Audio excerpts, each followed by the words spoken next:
दोस्तों, उदयपुर विजिट की तीसरी और अंतिम वीडियो में आज हम विजिट करेंगे सिटी पैलेस और करणी माता मंदिर के दर्शन करेंगे। तो चलिए शुरुआत करते हैं सिटी पैलेस से।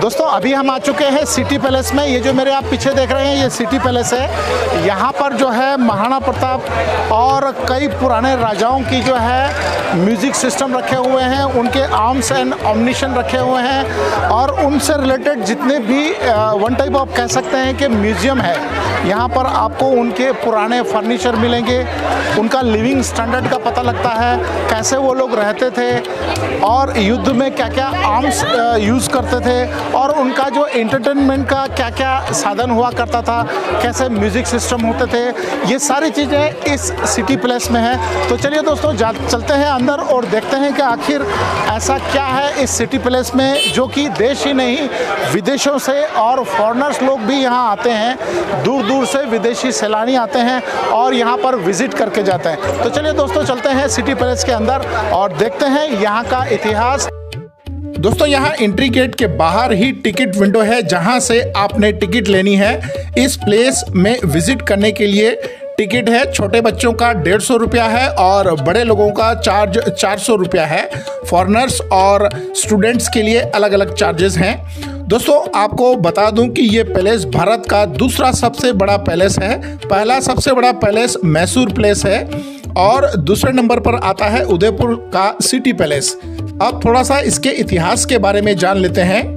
दोस्तों, मेवाड़ राज्य की पहली राजधानी मानी जाने वाली चित्तौड़ रियासत पर हो रहे लगातार आक्रमण के कारण मुगलों से तंग आकर महाराणा उदय सिंह ने कुंभलगढ़ और चित्तौड़ के बीच में एक सुरक्षित स्थान पर अपनी नई राजधानी बनाने को विचार किया। तभी यहाँ उदयपुर में महाराणा उदय सिंह जी ने 1559 में इस उदयपुर शहर को बसाया और यहाँ इसी के साथ यहाँ पर राजमहल की नींव रखी गई थी, जिसकी मुख्य वजह थी कि ये चारों ओर से अरावली पर्वत की घनी पहाड़ियों से घिरा हुआ है और जहाँ पर ये पैलेस बनाया है उसके चारों तरफ पिछोला झील कवर करती है।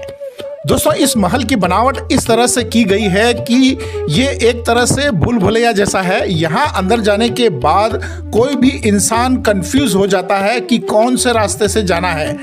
ऐसा माना जाता है कि इस महल को बनाने में 400 साल का समय लगा था और इससे अलग अलग राजाओं ने अपने हिसाब से बनाया था। यहाँ पर तमाम उन सभी 22 राजाओं के इतिहास के बारे में बताया गया है। आज भी यहाँ महाराणा प्रताप के वंशज इस महल में रहते हैं। महाराणा प्रताप के 22वें वंशज महाराणा लक्षराज सिंह जी अपने परिवार के साथ इस महल में अभी भी रहते हैं। दोस्तों, महाराणा प्रताप अक्सर 2 तलवारें रखते थे। जब शत्रु के पास लड़ने के लिए कोई हथियार नहीं होता था तब महाराणा प्रताप अपनी दूसरी तलवार उस शत्रु को देते थे जिससे वे युद्ध लड़ने वाले हैं।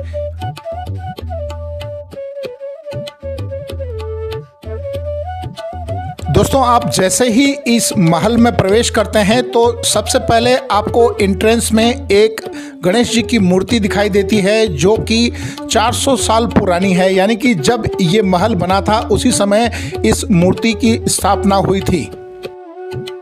दोस्तों, इसके बाद आता है महाराणा प्रताप कक्ष। इस कक्ष में महाराणा प्रताप से संबंधित वो सारी चीज़ें रखी हुई है, जैसे कि वो युद्ध में कौन से अस्त्र और शस्त्र का इस्तेमाल करते थे, वो किस टाइप के कपड़े पहनते थे, वो किन औजारों का इस्तेमाल करते थे। ऐसी कई चीज़ें महाराणा प्रताप से संबंधित इस म्यूजियम में रखी मिलेगी। दोस्तों, महाराणा प्रताप अक्सर अपने घोड़े चेतक के मुंह के आगे एक नकली हाथी की सूंड लगा के रखते थे ताकि युद्ध के मैदान में हाथी इसको अपना बच्चा समझकर इस पर अटैक न करे और वो अपनी विजय को हासिल कर सके। दोस्तों, ये है भीम विलास जो कि महाराणा भीम सिंह जी के लिए बनाया गया था, जहां राजा हुक्का पिया करते थे।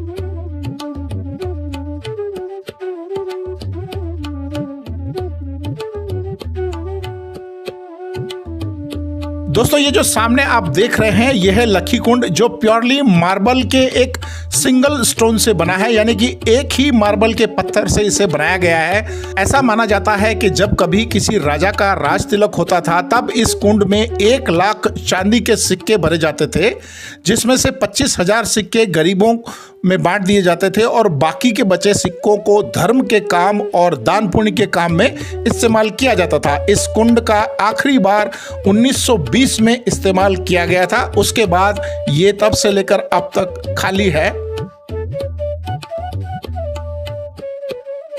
दोस्तों ये जो आप पिंजरे देख रहे हैं ये सभी पिंजरे कबूतरों के पिंजरे हैं, जो कि पीतल के बने हुए हैं।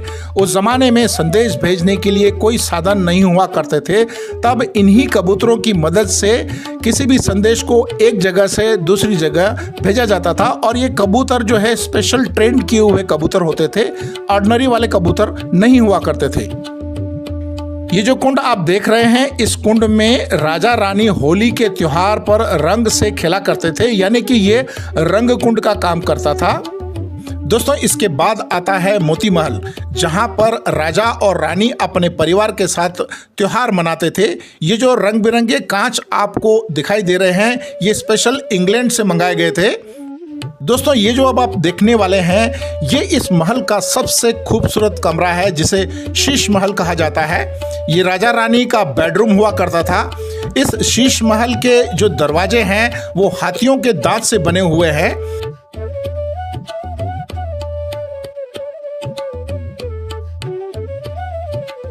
दोस्तों ये जो सामने आप कमरा देख रहे हैं ये श्यामल दास जी का कमरा है, जो किसी जमाने में एक प्रसिद्ध लेखक हुआ करते थे। इसी कमरे में बैठकर श्यामल दास जी ने पूरे मेवाड़ का इतिहास लिखा था, जैसा कि मैंने आपको पिछले वीडियो में बताया था श्यामल दास जी के बारे में। दोस्तों ये जो आप सामने देख रहे हैं इस जगह का नाम है दीवाने आम। यहाँ पर राजा अपनी प्रजा के साथ मिलते थे और उनके दुख तकलीफों को सुनते थे और उसके ऊपर जजमेंट देते थे, इसलिए इसे दीवाने आम कहा जाता है।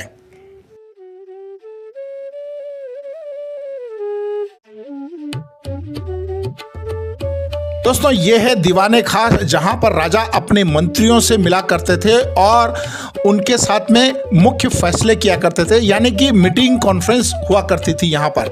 और इसके साथ ही उन मंत्रियों के और मुख्य लोगों के साथ त्योहार मनाया जाता था। ऊपर से रानी इन खिड़कियों से नीचे का नज़ारा देखा करती थी। इन खिड़कियों को इस तरह से बनाया गया है कि ऊपर से रानियां नीचे का नज़ारा देख सकती है, मगर नीचे से कोई भी ऊपर नहीं देख सकता है। यहाँ पर हाथियों की लड़ाई हुआ करती थी, क्योंकि उस जमाने में मनोरंजन के कोई साधन नहीं हुआ करते थे। तब हाथियों के द्वारा यहाँ लड़ाई कराई जाती थी और लोग उसका लुत्फ लेते थे।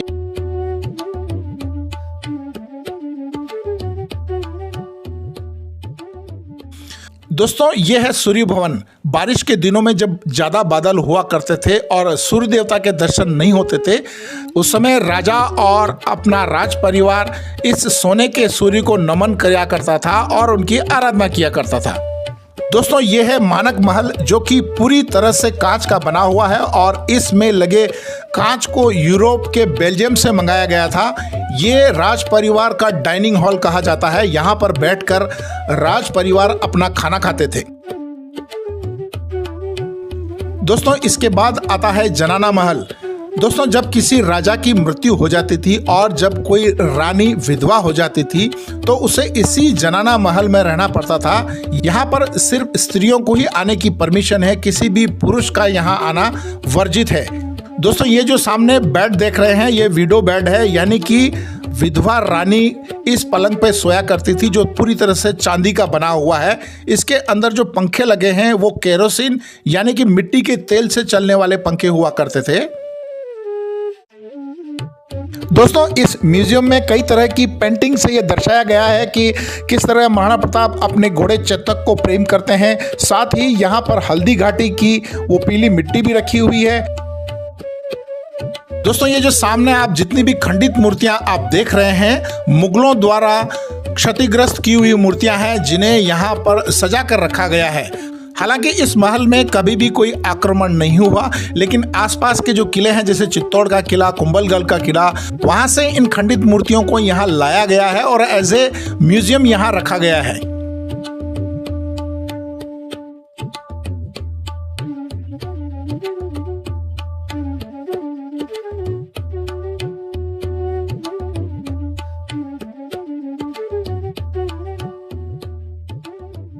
दोस्तों, उस जमाने में राजघराने के लोगों को संगीत का काफी शौक हुआ करता था।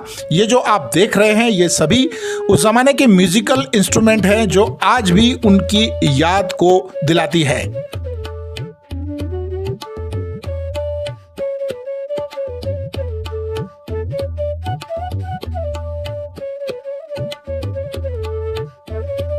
तो दोस्तों, ये था हमारा आज का सिटी पैलेस का विजिट।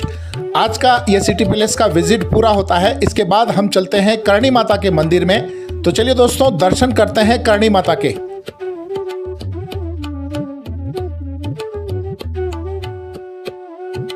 दोस्तों, अभी हम आ चुके हैं करणी माता मंदिर। ये जो आप पीछे पहाड़ी पे आप देख रहे हैं, ऊपर जो है माता जी विराजमान है। करणी माता जो है यहाँ पहाड़ी पे बैठी हुई है। यदि आपको यहाँ जाना है तो यहाँ पर रोपवे की फैसिलिटी है। आप रोपवे के थ्रू यानी कि उड़न खटोले के थ्रू करणी माता मंदिर के दर्शन के लिए ऊपर जा सकते हैं। दोस्तों, यदि आप उदयपुर घूमने के लिए आते हैं तो एक बार करणी माता के दर्शन जरूर कीजिए।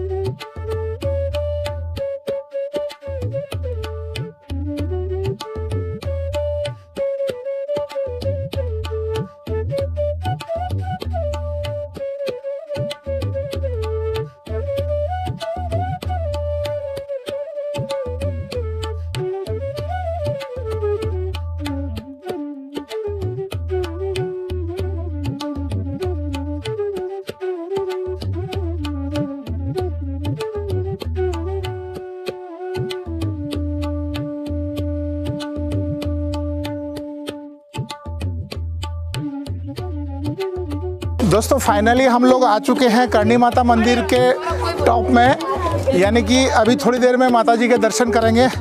काफ़ी थकान हो गई है और आप देख सकते हैं पीछे से कितना बढ़िया व्यू दिखता है।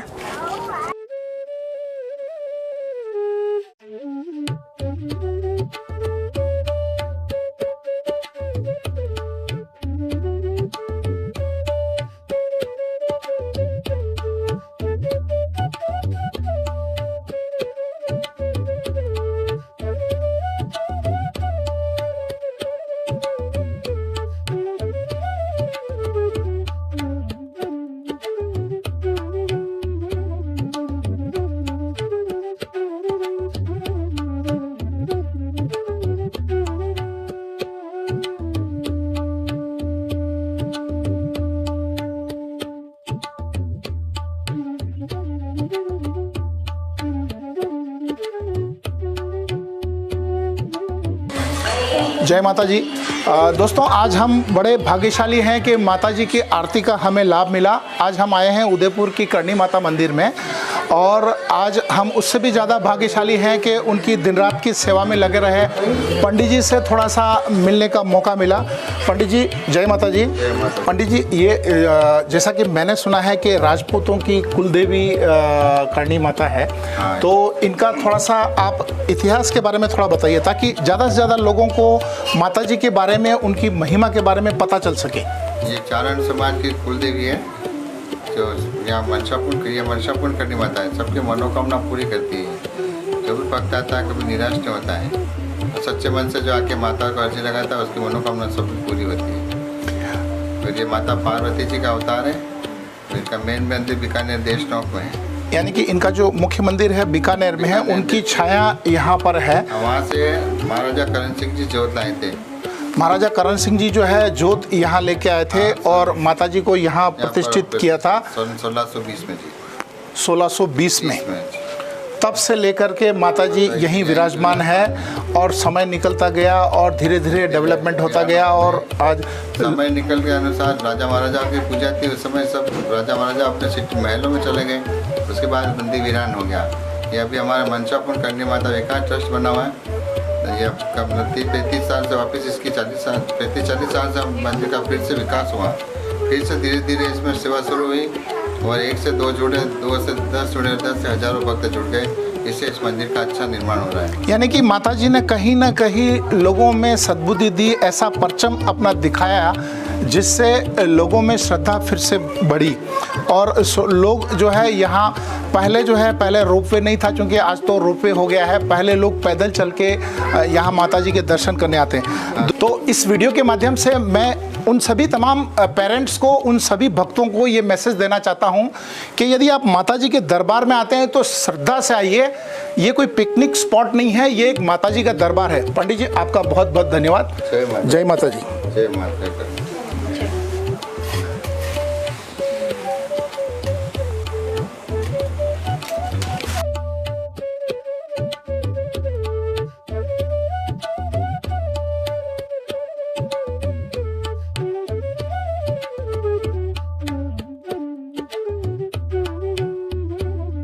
दोस्तों, मैं उम्मीद करता हूं कि मेरे पिछले 3 वीडियो में मैं आपको उदयपुर के बारे में मोटी मोटी जानकारी दे पाया हूँगा। यदि आपको आज का ये मेरा वीडियो पसंद आया हो तो मेरे इस वीडियो को लाइक करें, अपने दोस्तों को शेयर करें, और यदि आप मेरे चैनल पर पहली बार जुड़े हैं तो इसे सब्सक्राइब करें ताकि इसी तरह के वीडियो आपको समय समय पर मिलते रहें। दोस्तों, आज के इस सफ़र को हम यहीं समाप्त करते हैं। अगले सफ़र में हम फिर से मिलेंगे एक और नई यात्रा के साथ। तब तक अपना और अपनों का ध्यान रखिए। धन्यवाद।